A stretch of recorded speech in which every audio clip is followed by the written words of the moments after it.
Hi and welcome to this new section of the course, and in this section starts the real deal. So in this section we're going to develop the first application of the course. Until now you went through the basics of Python, you learned functions, loops, conditionals, and handling files, etc. And now we're going to practice all those concepts by actually building real programs that can be used by users instead of just looping through trivial strings and numbers and so on. And so what are we going to build in this section? Well, you're going to build a program which you can give a word, an English word, and the program will return the definition of that word in English. So let me go ahead and demonstrate the program. I'm using Python 3.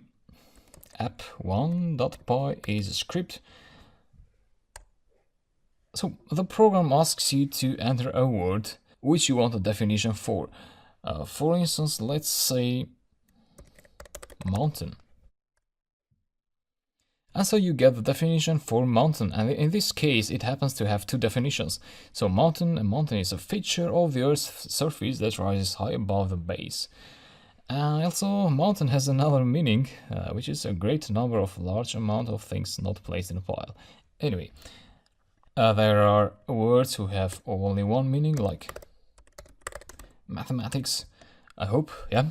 So you get only one definition for mathematics. But also, the program has other features as well, such as, if you put rain with double N, so with an extra N, and press enter, the program, instead of crashing, it displays a message. It tells you, did you mean rain instead? So it's quite an intelligent program that guesses the word that the user may have had in mind when typing the word. So enter Y if yes, if you meant rain, or N if no. Oh yeah, I meant rain, so Y. And you get the definition for rain, which happens to have two definitions. This is the first one, this is the second one.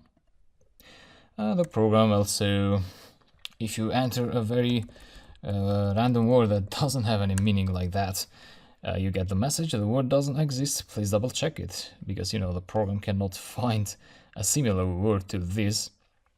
It cannot find a word first, and also it tries to find a similar word to this one, but it doesn't, because I don't think there's a match for this, and so it prints out this message. And there's also other things like if you have mix of letter cases there, like uppercase R and A, you still get the correct input there. So that's a program. It has a command line interface, which means you're passing the input through the command line and you're getting the input again from the command line. However, later in next sections, I'm going to explain you web applications, how to create web applications with Python. And so you then may get back here and actually create a web application using the code that you will be learning in this section. So you can extend this program to make it more user-friendly with a web interface where the users can enter the input through a web form, through a web page, and then press a button and then get the output on that web page. However, the code that you'll be learning in this section is very important. It's core Python, so you're going to learn about conditionals and loops. So you're going to implement all those that you learned in the previous section by developing this program. So I hope you like this, and I wish you success. See you in the next lecture.